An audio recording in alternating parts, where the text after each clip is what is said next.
이 시간에는 이 성령 하나님이 주시는 은사들과 또 그 은사들의 기능이 어떻게 교회의 성장에 영향을 주는지에 대해서 우리 말씀을 보면서 함께 생각해 보도록 하겠습니다.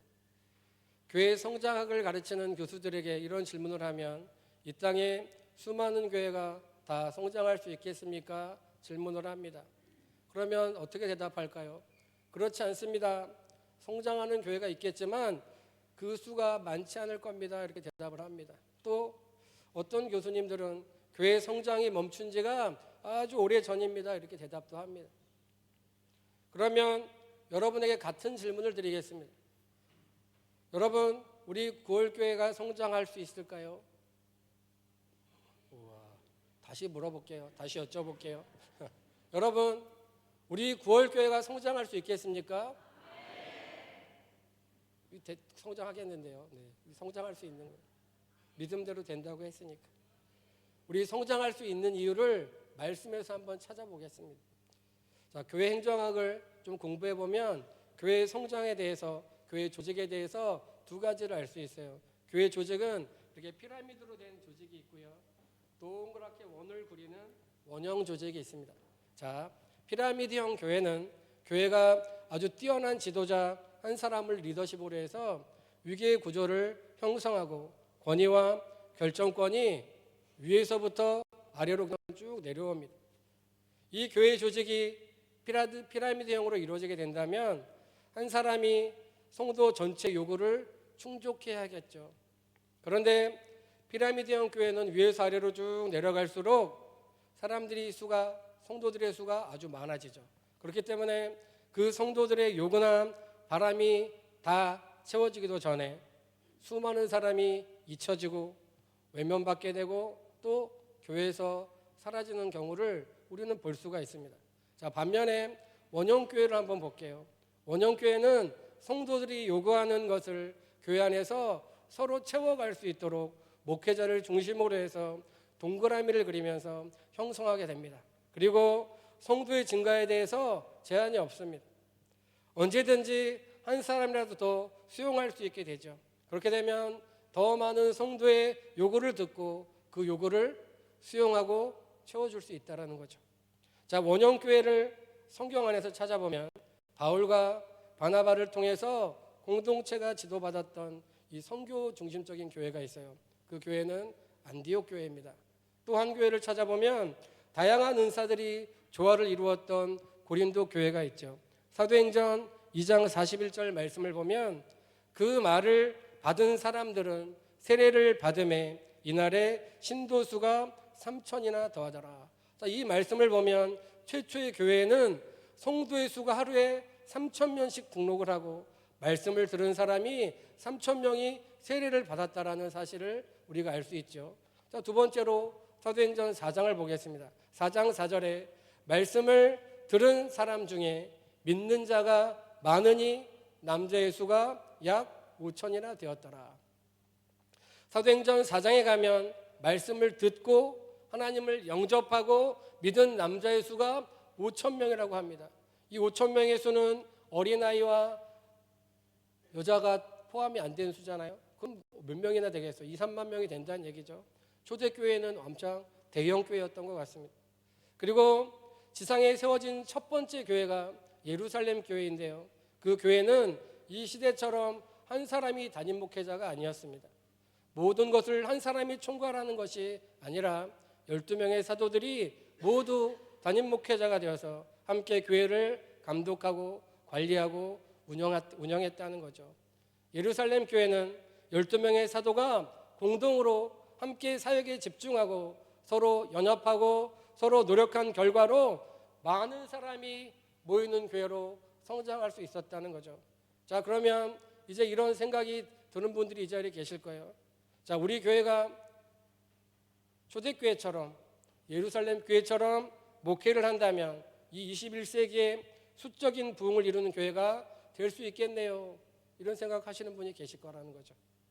그런데 여러분, 우리가 예루살렘 교회처럼 성장하기 위해서는 우리에게도 선행 조건이 있어야 한다는 거예요. 그 첫 번째가 뭐냐면 인식이 바뀌어져야 합니다. 여러분의 생각이 바뀌어져야 한다는 거예요. 성도된 우리들의 인식이 먼저 변화해야 합니다. 목회자는 나를 위한 사역자다, 그런 전통적인 전근대적인 생각이 바뀌어야 합니다. 그리고 성도인 우리 한 사람 한 사람이 서로를 위해서 서로 사역해야 한다는 생각을 가지고 그런 생각을 우리가 수용해야 한다는 거죠. 또 부흥을 위한 또 하나의 선행 조건이 있습니다. 그것은 여러분들이 또 저도 적극적으로 교회 일에, 하나님 일에 참석해야 한다는 거죠. 참여해야 한다는 거예요. 이게 선행 조건이에요. 강단에 서서 설교를 하거나 말씀을 전하는 교육자들 뿐만이 아니라 예배당에 앉아서 의지하는 여러분들이 수동적이고 적극적으로 교회 일에 참석해야 된다는 선행 조건이 부흥에 있다는 거죠. 예배는 공연이나 콘서트가 아닙니다. 예배는 하나님을 만나고 그 하나님께 반응하는 자리예요. 예배 자리는 구경하는 것이 아니라 예배 순서를 맡은 사람들이나 예배자들이 하나님 임재 가운데 나아가는 적극적인 참여가 있는 곳이 바로 우리가 예배드리는 이 자리가 되어야 한다는 겁니다. 우리의 교회 예배 공간이 어떨까요? 아주 좋잖아요. 문제가 없어요. 하지만 문제를 찾으려면 여러 가지를 이야기할 수도 있을 거예요. 우리가 가지고 있는 문제를 아신다면 우리는 그 문제를 해결하기 위해서 반드시 해야 할 일이 있다는 겁니다. 그것은 전도입니다. 그리고 우리 교회 성도들이 서로 도와주고 격려하고 위로할 수 있는 교회 사역에 자발적으로 여러분이 동참하셔야 한다는 거예요. 교회에서 어떤 행사가 있으면 여러분이 적극적으로 나와야 한다는 거죠. 한번 생각해 보세요. 내가 안 가도 되겠지. 다른 사람이 올 거야. 이런 마음 혹시 있지 않으신지요? 여러분, 우리는 예수 그리스도와의 첫사랑을 회복해야 합니다. 예수님을 처음 만났을 때 어떤 결단을 하셨습니까? 예수님의 터치가 있었던 그 순간에 여러분의 순수한 마음과 굳은 결단을 우리는 다시 회복해야 한다는 거예요.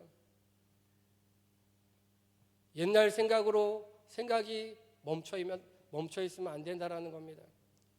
우리가 교회 사역에 동참하는 사람들을 보면 모두가 각각 서로 다른 은사를 가지고 있는 것을 볼 수가 있어요.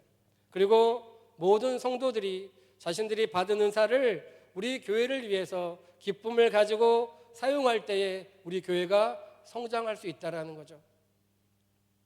그래서 우리는 하나님이 여러분에게, 하나님이 저에게 주신 은사가 무엇인지를 잘 알아야 합니다.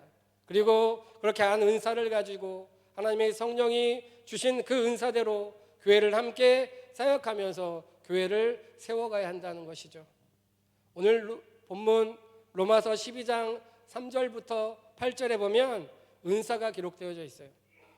우리가 이 말씀을 잘 이해하고 우리가 우리의 삶에 말씀을 적절하게 적용을 한다면 여러분과 제 마음이 평안해지겠죠. 그리고 이 말씀은 하나님의 사역에 동참하고자 하는 동기를 우리에게 줄 것입니다. 그리고 우리가 그리스도인으로서 성숙할 수 있는데 도움을 줄 것입니다. 그래서 먼저 이 은사에 대해서, 이 단어에 대해서 한번 살펴볼게요. 자, 은사에 해당하는 헬라어는 카리스마타라는 단어를 씁니다. 카리스마타는 이 카리스마의 복수형이에요. 자, 카리스마라는 단어를 들으면 무엇이 떠오릅니까? 힘센 사람, 막 휘어잡는 사람, 이런 거 떠오르죠? 성경에는 카리스마를 그렇게 이야기하지 않습니다. 카리스마는 은사, 선물을 의미하고 있어요. 이 선물은 우리의 능력으로 얻을 수 있는 것이 아니다라고 성경이 이야기하는 겁니다. 이 선물은 하나님으로부터 받는 것입니다.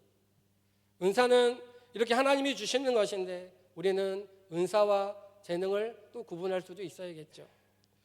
은사와 재능은 어떻게 구분할 수 있겠습니까? 은사는 하나님께서 교회의 유익을 위해서 여러분과 저에게 주신 선물이 은사입니다. 그리고 재능도 하나님이 주신 선물은 맞지만 재능은 하나님께서 주신 재능의 기술을 더해서 우리의 삶에서 땀을 흘리고 노력하고 개발하고 발전시킨 재주와 능력이 재능이 되겠죠. 예를 들어서 하나님께서 여러분에게 음악의 은사를 주셨습니다. 우리가 성악을 하거나 악기를 연주하거나 이런 고도의 기술까지 올라가려면 아주 많은 시간을 들여서 반복하고 또 반복하고 또 반복해야 됩니다. 누구나 도전을 할 수 있습니다. 하지만 누구나 다 잘할 수 있는 것이 아니란 거죠. 이 은사는 우리가 태어나면서부터 타고난 어떤 특정한 재능에서 나타날 수도 있습니다. 이 은사는 우리가 예수님을 그리스도로 살아계신 하나님의 아들로 믿고 영접하고 세례를 받는 그 순간에 나타날 수도 있습니다. 이 은사는 목사님들께서 안수해 줄 때 그 안수를 통해서도 나타날 수가 있어요. 고린도전서 7장 7절 말씀을 한번 같이 볼게요. 같이 한번 읽어보겠습니다. 시작. 나는 모든 사람이 나와 같기를 원하노라. 그러나 각각 하나님께 받은 자기의 은사가 있으니 이 사람은 이러하고 저 사람은 저러하니라. 아멘. 이 말씀을 보면 어때요? 하나님께서는 이 예배당 안에 있는 모든 사람에게 은사를 주셨다라는 거죠. 한 가지 이상의 은사는 모두에게 있다라는 거예요. 그런데 이 은사를 주신 이유는 예수님의 몸된 교회의 지체로서 예수님의 몸된 교회의 건강과 성장과 발전에 기여할 수 있도록 하기 위해서 은사를 주셨다라는 겁니다. 오늘 본문 로마서 12장 6절부터 8절에는 은사가 쭉 기록되어져 있죠. 한번 한 가지씩 보겠습니다. 첫 번째로 예언의 은사가 있어요. 12장 6절에 보면 우리에게 주신 은혜대로 받은 은사가 각각 다르니 혹 예언이면 믿음의 분수대로 예언의 은사를 주셨다라는 거죠. 예언의 은사는 미래를 예측하는 그런 예측하며 말하는 것을 의미하기도 합니다. 또 예언의 은사는 하나님의 말씀을 잘 절하는 은사도 예언의 은사라고 할 수 있습니다. 구약 성경에서 메시아에 관련되어서 수많은 예언이 기록되어져 있죠. 그 중에서 시편 16편 8절부터 11절을 보면 예수님의 수제자였던 이 베드로가 성령으로 충만함을 힘입고 자신의 첫 번째 설교에서 이 메시아 예언시로서 이 시편을 재해석했어요. 그래서 시편 16편의 내용을 보면 예수 그리스도의 성육신, 예수님의 순환 중에서 성령의 도우심으로 부활을 예언하고 있다는 거죠. 그리고 이것은 베드로전서 1장 10절 11절에 그대로 기록되어져 있어요. 고린도전서 14장 1절 말씀입니다. 사랑을 추구하며 신령한 것들을 사모하되 특별히 예언을 하려고 하라. 하나님의 말씀입니다. 예언하기를 원하는 사람은 듣는 사람에게 힘을 줍니다. 예언을 원하는 사람은 위로하고 격려할 수 있습니다. 그러므로 예언의 은사는 하나님의 말씀을 현대인의 삶에 올바르게 적용하고 대화하게 하는 특별한 능력입니다. 여러분들 중에는 여러 교회 다녀본 경험이 있는 분들이 아마 계실 거예요.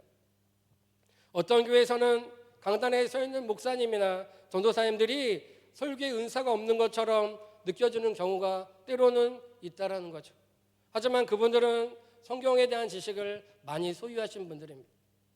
열심히 설교를 하지만 전하는 사람하고 듣는 사람하고 단지 소통이 일어나지 않는 것, 그런 시간을 경험할 수 있다라는 거죠. 그런데요, 데살로니가전서 5장 20절을 보세요. 어떤 말씀이 있습니까? 예언을 멸시하지 말라라고 기록하는 거죠. 하나님의 말씀을 멸시하지 말라는 거예요. 앞서 말씀드렸죠. 예언은 하나님의 말씀입니다. 예언을 멸시하지 말라는 말씀은 그 예언을 남용하거나 마음대로 해석하지 말라는 말씀이에요.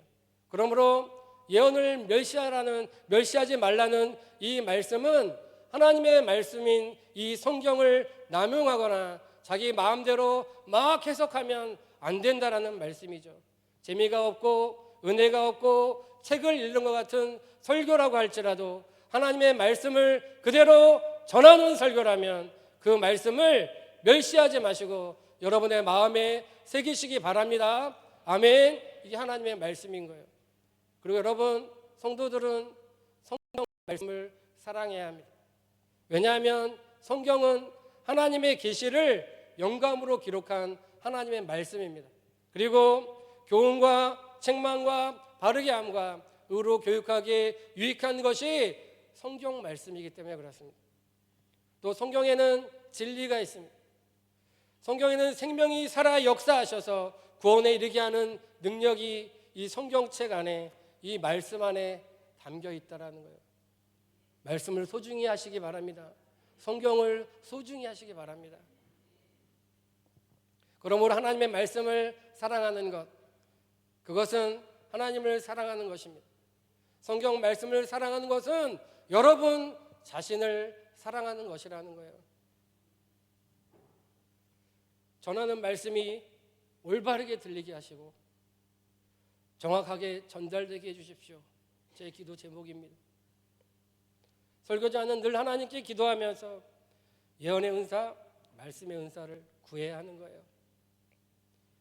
하나님의 말씀을 대언하는 설교자들을 통해서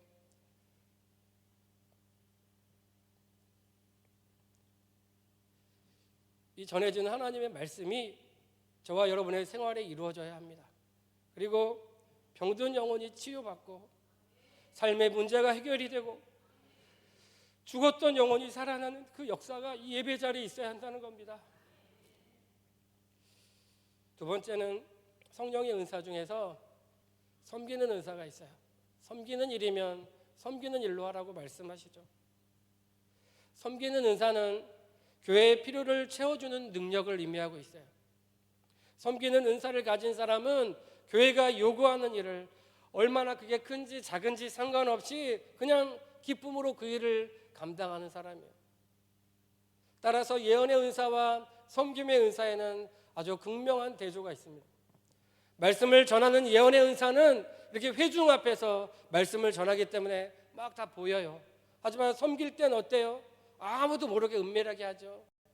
물론 아는 경우도 있지만 섬길 때는 모르게 하는 경우가 많다라는 거죠. 이 시간 여러분에게 예배를 위해 수고하는 시온 찬양대와 또 예배를 돕기 위해서 학생부 예배팀을 이루는 학생들, 이분들의 이름을, 또 예배를 돕기 위해서 방송실에서 수고하고 헌신하는 분들의 이름, 우리의 자녀를 책임지고 교회 학교에서 가르치는 교사 선생님들의 이름, 여러분들 위해서 중보하고 위로하고 격려하는 이분들의 이름을 묻는다면 우리는 그분들의 이름을 다 알지 못할 거예요. 하나님의 나라에는 보이지 않는 곳에서 섬김의 은사를 받은 분들이 이렇게 많이 하나님의 일들을 섬기며 하고 있다는 겁니다. 아무도 바라보지 않는 곳에서 겸손하게 성도와 하나님을 섬기는 분들이 이 자리에 계시다라는 거예요. 여러분, 섬김의 은사는 교회가 성장하는 데 아주 중요한 은사입니다. 자, 세 번째는 가르침의 은사가 있습니다. 혹 섬기는 일이면 섬기는 일로, 혹 가르치는 자면 가르치는 일로. 가르침에 관한 은사는 성경에 기록된 성삼위 하나님이 하신 일들을 성령의 도우심으로 다른 사람에게 가르치는 거예요. 가르침의 은사는 예언하고 구별이 됩니다. 섬기는 은사와도 구별이 되는 거죠. 가르침의 은사는 진리의 말씀으로 교회를 형성하게 합니다. 말씀을 통해서 성도들의 삶에 도움을 주기 위해서 가르침의 은사가 있다는 거죠. 여러분, 교회에서 가르칠 때는요, 성경이 중심이 되어야 합니다. 성경 말씀 안에 있는 것만 가르쳐 주시면 된다는 거예요. 자기 말할 필요가 없습니다. 이 자리에 계신 분들 중에는 교회에서 학생을 가르치는 분들이 계실 거예요. 유치부, 초등학생, 또 중학생, 고등학생, 대학생, 또 청년들도 있죠. 새가족반, 찬양팀, 찬양대, 속회, 속장님들, 부속장님들, 교구장님들, 자, 이분들도 다 가르치는 분들이죠. 모든 부서에는 이렇게 가르치는 사람들이 필요합니다. 가르치는 분들은 가르치는 것을 즐거워해야 합니다. 가르침을 받는 사람들은, 또 학생들과 팀원들은 그 가르침을 통해서 기쁨과 감사를 그대로 배워야 한다는 거예요. 자, 신약 성경을 읽어보고 연구해보면 신약 성경에는 가르친다라는 단어가 97번 기록되어 있어요. 이게 뭘 의미합니까? 가르치는 것이 그만큼 중요하다는 거죠. 우리 구월교 안에는 학생들을 사랑하고 함께 성경을 공부하고 가르치는 선생님들이 계십니다. 선생님들이 교회 학교에서 학생들을 가르칠 때에 각 반 학생들은 열심히 듣죠. 그리고 또 배우고 대답도 합니다. 하나님의 말씀을 삶에서 실천하는 일들을 학생들이 간증을 합니다.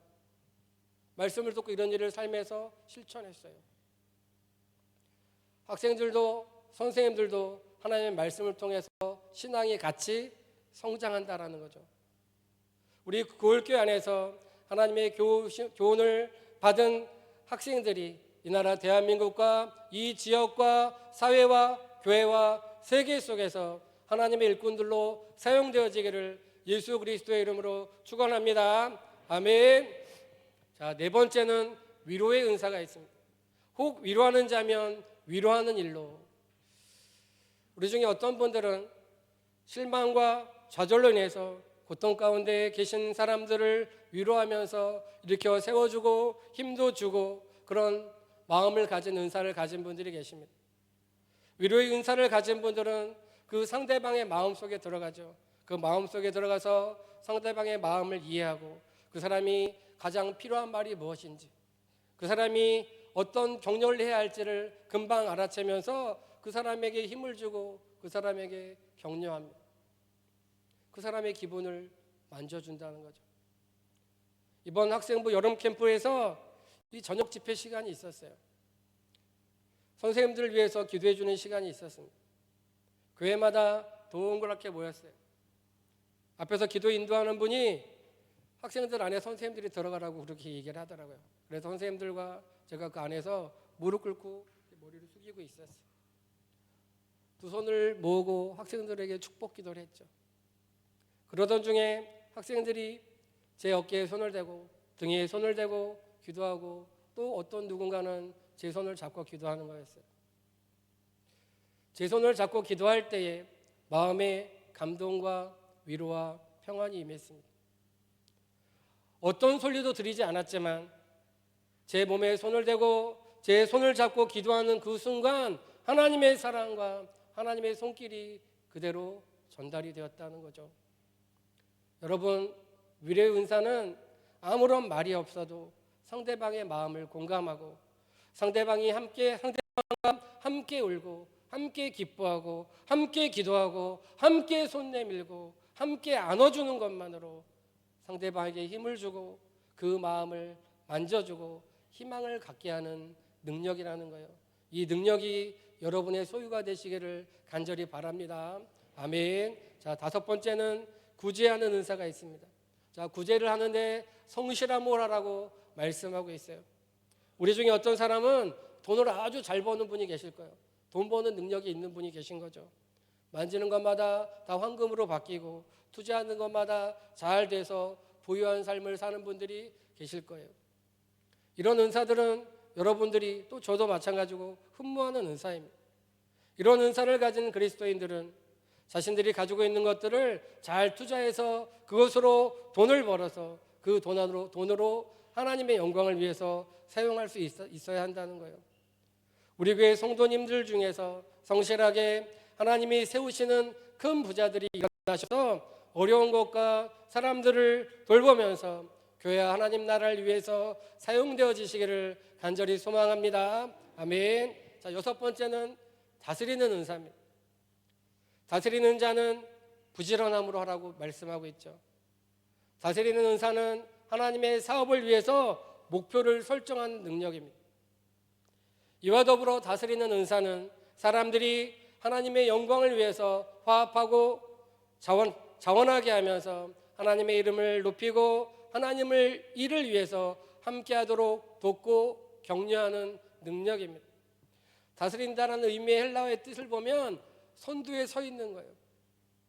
통치하는 거예요. 지도하는 거예요.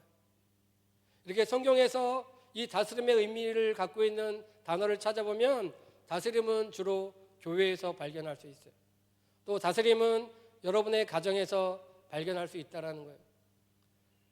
그래서 교회에서 다스린 자는 목사와 장로로 볼 수 있겠죠. 또 다스린 자는 부지런함으로 가르치라는 이 말씀을 묵상해 볼 때 교회에서 교인들을 지도하고 통솔하고 인도하시는 문사도 이 은사를 받은 속장님들이나 또 지휘자님이나 뭐 교사님들, 또 이 사람들도 다, 이분들도 다 다스리는 자라는 거예요. 다스림의 은사를 가진 사람들이라는 거죠. 그러므로 리더십을 갖고 있는 사람들은 부지런함을 가지고 열정을 가지고 맡겨진 사명을 감당해야 한다는 거예요. 부지런함과 열정은 저와 여러분에게 필요한 리더십을 제공한다라는 거죠. 자, 세월을 아끼면서 우리에게 맡겨진 그 사명을 잘 충성하시기를 간절히 바랍니다. 하나님이 원하시는 거예요. 그러면 생명의 면류관이 하나님 앞에 예비되어 있다라는 거죠. 자, 7번째 은사는 긍휼의 은사입니다. 긍휼을 베푼 자는 즐거움을 하라고 말씀하죠. 즐거움으로 긍휼을 베푸셔야 합니다. 이 은사는 우리 주변 사람들이 신체적, 정신적, 재정적으로 어려움에 처하거나 곤란을 당하고 있으면 그들의 처지를 바로 이해하고 같은 마음을 갖게 하는 마음입니다. 그리고 그들의 어려움과 고생을 덜어주려고 하는 마음이 긍휼의 은사입니다. 그러므로 교회 안에는 긍휼의 은사가 가장 필요한 거죠. 교회는 기쁨으로 주님이 주신 사랑과 그 은혜를 성도들과 이웃에게 환원해야 하는 곳이 바로 교회이기 때문에 그렇습니다. 우리는 잠시 동안 이 로마서 12장 8절에서 12장 6절부터 8절에 기록되어져 있는 은사에 대해서 하나님의 말씀을 생각해 봤어요. 근데 여러분, 고린도전서 12장 8절부터 10절에도 은사에 대한 기록이 있죠. 그 은사를 제가 말씀드려 보면 지혜의 말씀, 지식의 말씀, 믿음, 병 고치는 은사, 능력 행함, 예언함, 영들 분별함, 각종 방언을 말함, 그 방언을 통역함, 이것들도 하나님의 은사라고 기록하고 있어요. 이 은사를 주신 이유는 각 사람에게 나타나심을 유익하게 하려고, 사람들을 유익하게 하려고 은사를 주셨다고 합니다. 그런데 이 은사는 한 성령이 행하사 그 뜻대로 각 사람에게 나눠주신다는 거죠. 하나님의 마음이 닿아야지 그 은사가 우리 가운데 있다는 거예요. 그리고 성경에는 기록하고 있지 않지만 성도들에게 주시는 하나님 은사가 더 많이 있어요. 문화, 예술, 문예, 운동, 특별하게 잘하시는 분들 계시죠. 우리가 신앙생활 하다 보면 저와 여러분은 어떤 은사를 받았고 또 어느 부분에서는 은사를 받지 못했다는 것을 깨닫는 순간이 있습니다. 우리가 받은 은사를 알게 된다면 주님께 봉사하는 방향을 깨닫는 데 많은 도움이 될 거예요. 우리는 누구나 하나님이 주신 은사를 받았습니다. 믿으십니까? 여러분에게는 하나님의 은사가 선물로 다 주어졌다라는 거예요. 그렇기 때문에 내가 받은 은사가 무엇인지를 알아야 합니다. 그리고 예수 그리스도의 몸된 교회에서 그 은사를 잘 활용하셔서 하나님을 기쁘시게 하고 또 교회가 발전하고 부흥하고 성장하는 데 기여하는 그런 일에 사용되어지는 저와 여러분이 되어야 한다는 거예요.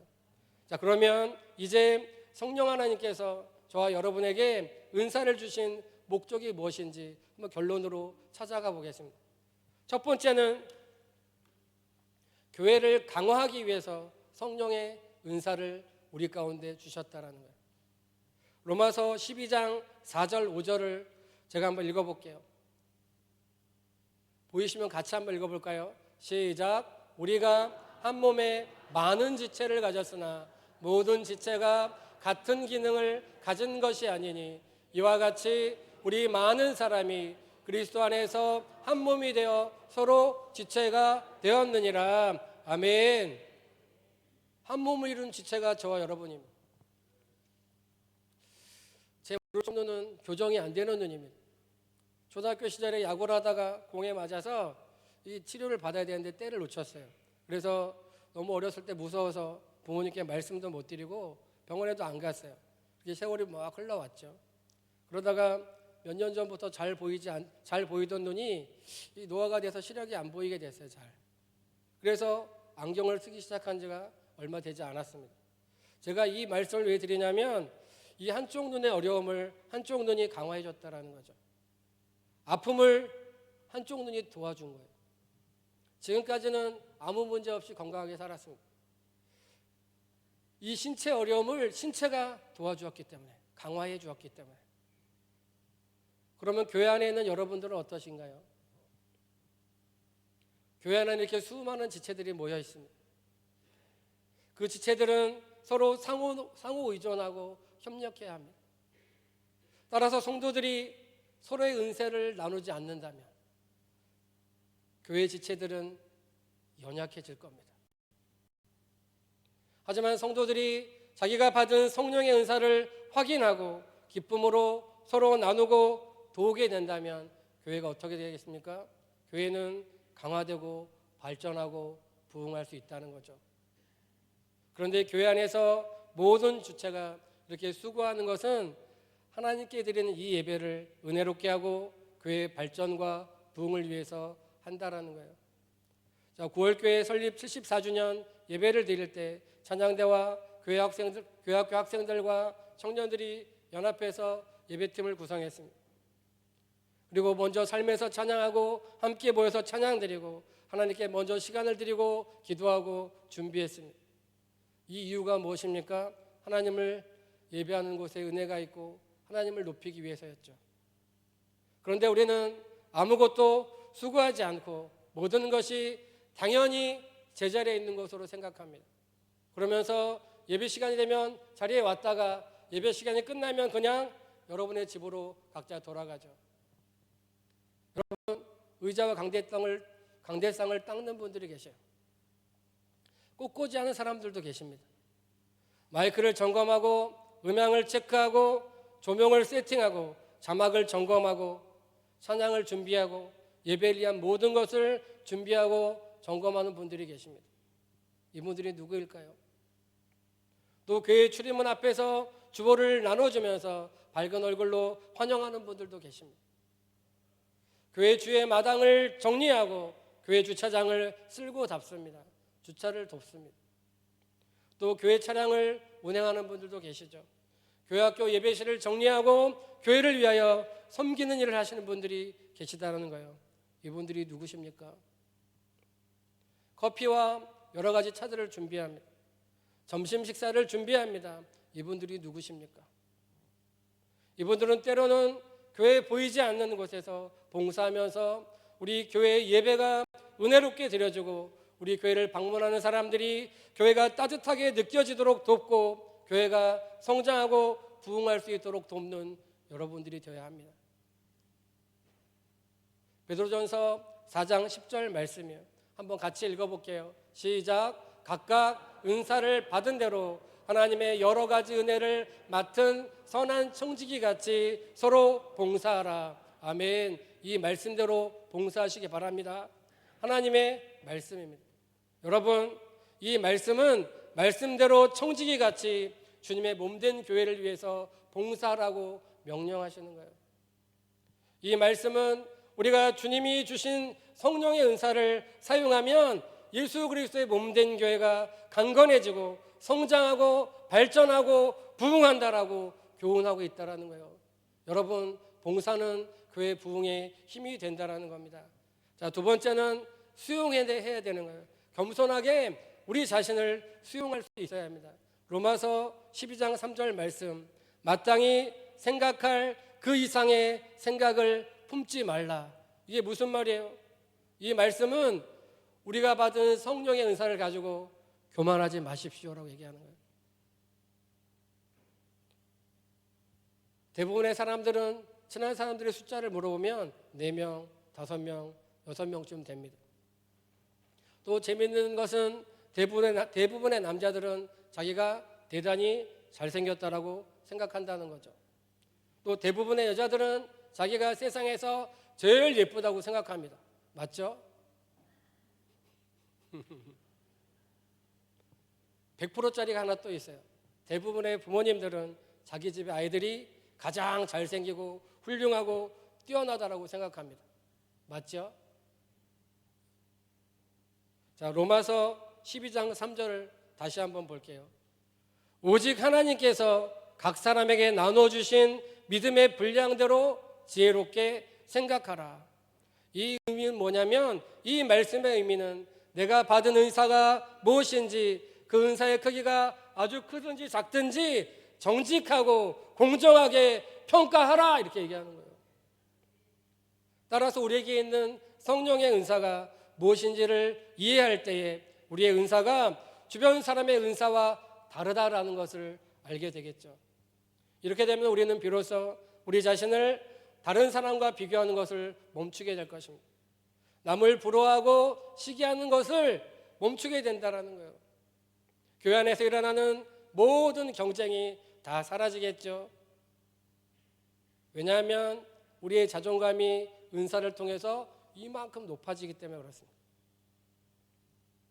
우리는 우리의 이웃을 부러워하지만 이제 나도 자랑할 것이 있구나. 이걸 여러분이 오늘 아시는 거예요. 예배가 끝나고 인사를 나누면서 오늘 설교에 은혜 많이 받았습니다라는 그 이야기를 제가 듣는다면 아주 기분이 제가 좋겠죠. 하지만 하나님은 이런 말씀을 하십니다. 발람 선지자의 당나귀를 통해서도 하나님이 말씀하셨다는 거죠. 그러므로 설교자들은 겸손하게 하나님만을 높일 수 있는 인격이 준비되어야 합니다. 성도들이 아멘하면서 설교를 화답하고 예배가 끝나고 은혜를 받았습니다라고 말을 한다면 하나님의 말씀을 전하는 은사를 주신 것이기 때문에 겸손하게 하나님께 영광을 돌립니다라고 이야기할 수 있어야 해요. 그렇기 때문에 우리가 받은 이 성령의 은사를 우리가 활용하면 우리는 성숙해진다는 거예요.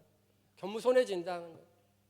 다른 성도가 잘하는 것을 보면 시기하거나 질투하지 않고 우리는 우리 자신이 잘할 수 있는 것을 통해서 감사하게 된다는 거예요. 함께 예배하는 예배자 여러분, 우리 자신과 우리가 봉사하며 섬기는 교회의 유익을 위해서 우리가 받은 성령의 은사를 충성스럽게 사용하시기 바랍니다. 아멘. 자, 마지막으로 세 번째가 있어요. 은사를 주신 목적은 예수 그리스도의 영광을 위한 것입니다. 로마서 12장 1절 말씀 함께 큰 목소리로 읽어볼게요. 시작. 그러므로 형제들아 내가 하나님의 모든 자비하심으로 너희를 권하노니 너희 몸을 하나님이 기뻐하시는 거룩한 산 제물로 드리라. 이는 너희가 드릴 영적 예배니라. 아멘.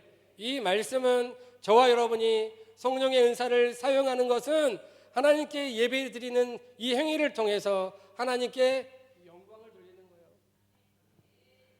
어떤 성도들은 노래를 하면서, 어떤 성도들은 악기를 연주하면서, 또 어떤 성도들은 춤을 추면서, 어떤 성도들은 기도하면서, 어떤 성도는 또 말씀도 전하면서 각자의 자리에서 예배하기 위해 모인 성도들이 찬양하고 기도하고 말씀을 들으면서 아멘 하고 하나님께 영광을 돌리는 거예요.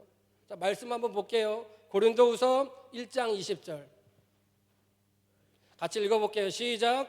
하나님의 약속은 얼마든지 그리스도 안에서 예가 되나니 그런즉 그로 말미암아 우리가 아멘하여 하나님께 영광을 돌리게 되느니라.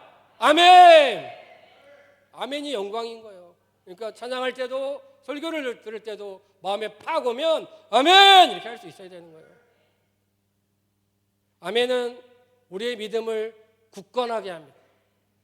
말씀이 잘 믿어지지 않더라도 아멘 하면 그 말씀이 여러분의 것이 되는 거예요.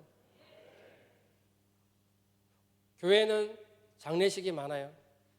교회에서 성도들이 장례식마다 같이 참석해서 함께 울고 함께 웃고 함께 예배할 때에 그 유가족들과 장례식에 참석한 사람들이 이 모습을 보게 되죠. 그리고 그 사람들이 이런 생각을 할 거예요. 야, 이 교회는 부월교회는 정말 서로 사랑하고 사랑이 많은 교회구나. 그리고 이런 과정을 통해서 예수 그리스도가 전해지는 거예요. 교회 갑시다 말하지 않아도 그냥 사랑이 흘러가는 거예요.